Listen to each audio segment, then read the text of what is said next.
네, 여러분 안녕하십니까. 강병욱 박사의 주린이를 위한 경제기사 읽기. 오늘 8월 31일, 8월의 마지막 날, 방송입니다. 저도 이제 개강 준비하고, 그러는 사이 과정에서, 또 방송을 띄엄띄엄 하게 되는 그런 상황입니다.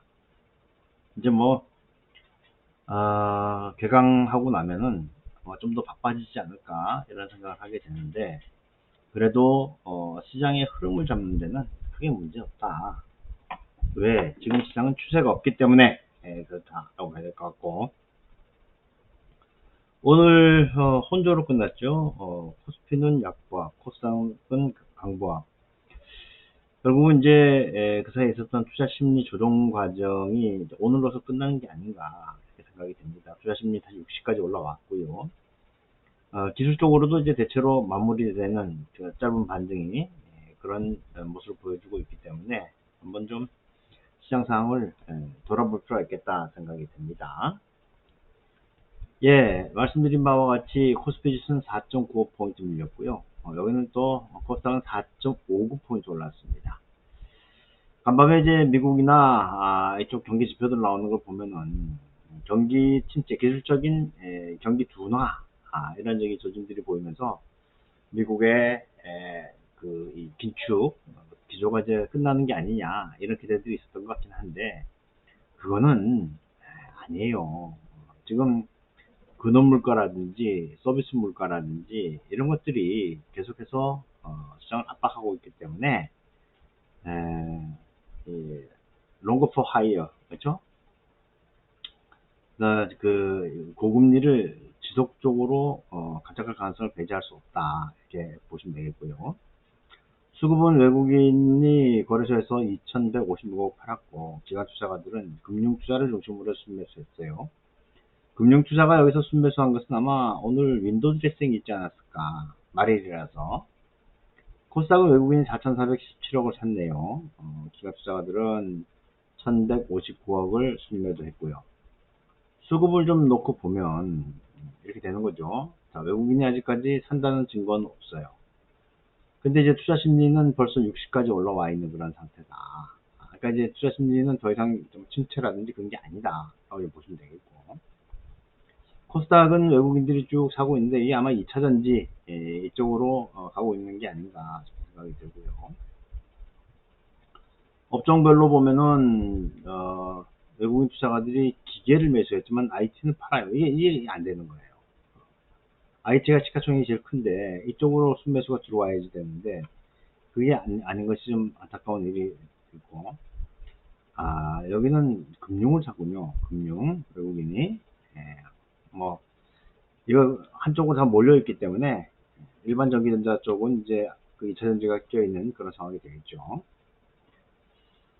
자, 그리고 예, 차트를 잠깐 보면 그래요. 이건 지금 이제 아, 짧은 반등이 60일 이동평균선까지 와서 이제 끝난 그런 모습을 보여주는 것이고 주봉도 20주봉이 좀 눌려 있는 상황이고 월봉은 이제 내일부터 이제 새로운 저기 월봉이 시작되니까 한 번 좀 더 보면 확실히 알 수 있을 것 같아요.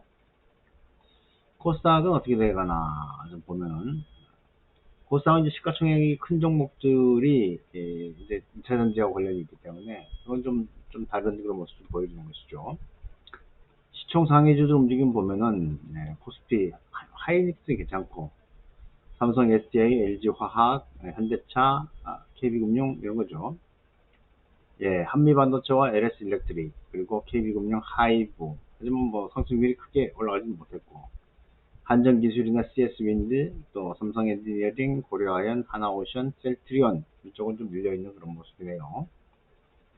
코스닥에서는 포스코 DX 포스코 DX가 단연 이제 그 눈에 띄고 레인보우 로보틱스, 메지온, 케어젠, 유노, 클래시스 그러네요. 밀리는 것은 펩트론이나 신성 델타테크 초전도는 이제 공식적으로 초전도 효과가 없다고 나왔죠. 잠시 뒤 뉴스 한번 살펴보도록 하겠습니다.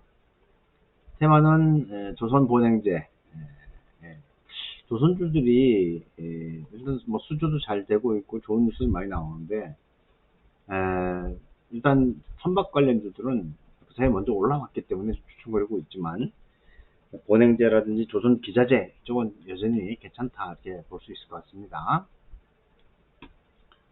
자, 그리고 정치 주변 자금은 여전히 조금 더 줄어야 되는데 잘 줄어들지 않네요. 가수요들이. 그러니까 그 진성 수요가 있어야 되는데, 진성 수요는 크지 않고 가수요들만 이제 있는 그런 모습을 보여주고 있고요. 다른 데서는 다행히 좀 밀려 내려와서 다행이고, 국제유가는 뭐 짱짱합니다. 이건 뭐 우리가 좀 상당히 부담스러운 그런 상황이고, 환율은 횡보를 보이고 있긴 하지만 1300원 위에 있다라고 하는 것은 부담스러운 그런 상황이 분명하고요. 금리는 뭐 혼조. 그리고 경제지표 나온 걸 보면 ADP 비농업 취업자 수 줄어들었죠. PC도 좀 줄어들었네요. 그렇죠?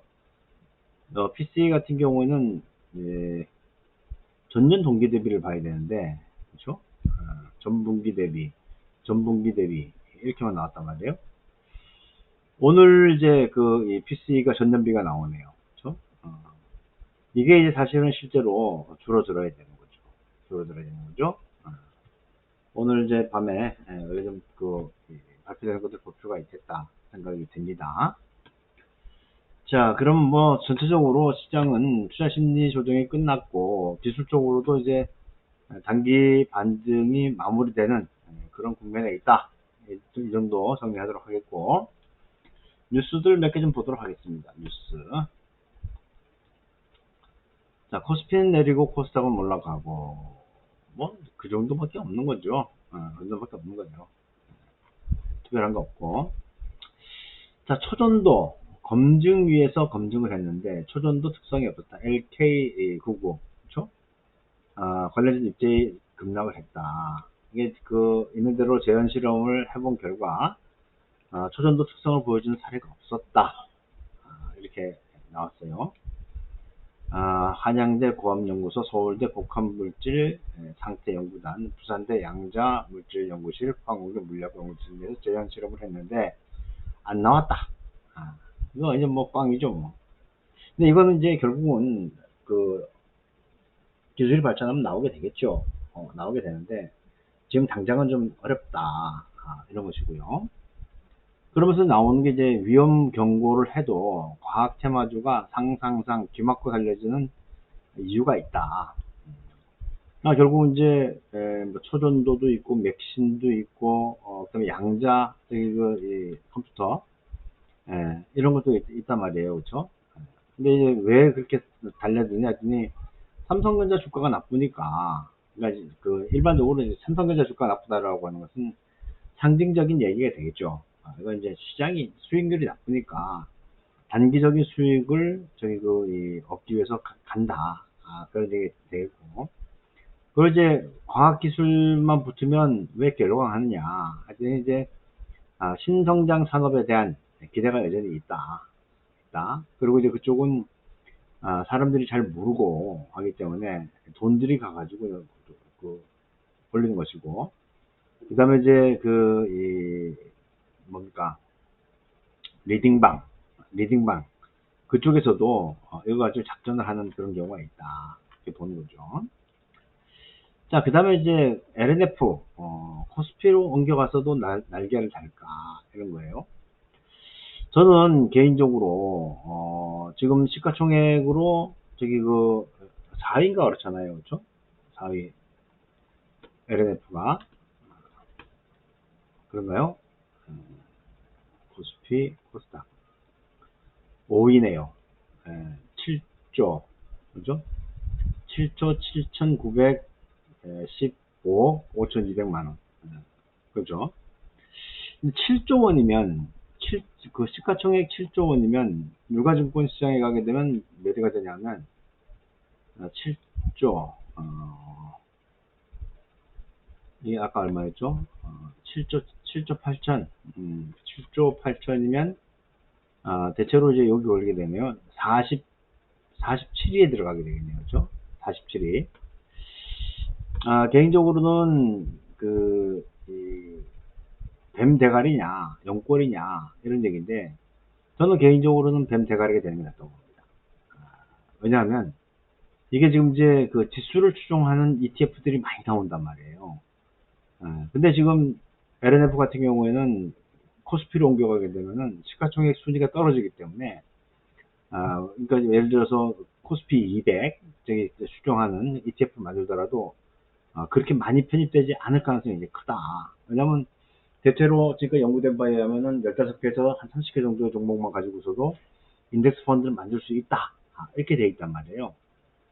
그래서 저는 이 정도 시가총액이면, 유가증권 시장, 물론 유가증권 시장에 가는 것도 저기 그 회사의 위상이라는 걸 보면 괜찮지만, 어차피 거래소에서 저기 열어놓고 있는 거기 때문에, 저는, 코스닥에 남아서, 그 시총 상위주에 저기 혜택을 보는 것이 더 낫지 않겠나, 이런 생각을 하게 됩니다. 그래서, 개인적으로는, 최근에 이제 펀드 운용의 방향이라든지 이런 거 봤을 때, 안 가는 것도 좋겠다, 이런 생각을 하게 되고요.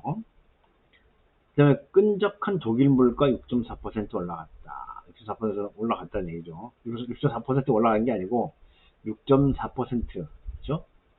ECB 금리 또 올릴까, 이런 거예요. 독일 그 소비자 물가 상승률이 그렇게 나왔다는 거죠.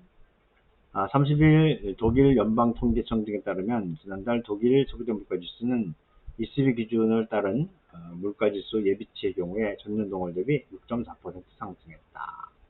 전월 6.5% 대비 소폭 조정했지만 시장 예상치는 웃돌았다라고 하는 건데, 사실 이게 지금 우리가 놓인 상황이에요. 왜냐하면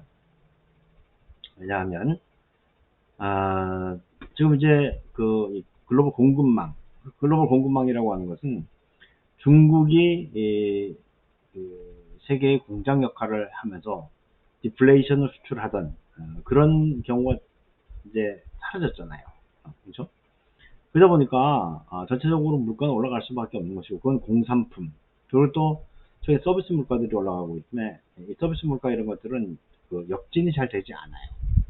계속 그 말씀드리잖아요. 순대국밥, 그렇죠?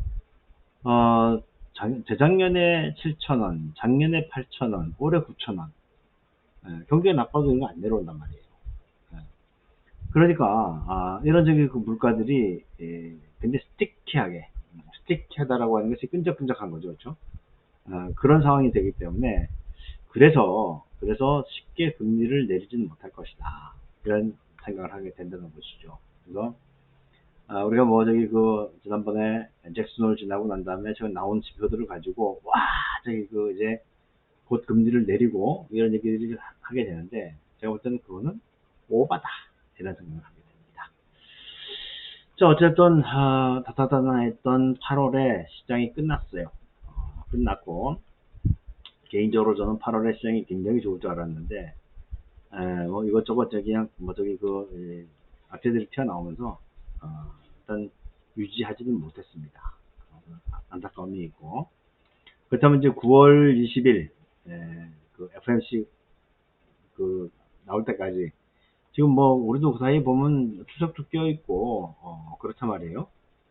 뭐 추석은 이제 그 지난 다음 얘기지만, 그래서 어수선한 그런 저기 그 분위기를 좀 정리하고, 그 다음에 FMC 끝나고 그리고 10월로 들어가면서 이제 실적 나올 때, 그때까지는 좀 기다려 봐야 되는 것이 아닌가, 이렇게 생각이 듭니다. 네, 아무튼 8월 한 달 수고하셨고요. 또 뵙도록 하죠. 고맙습니다.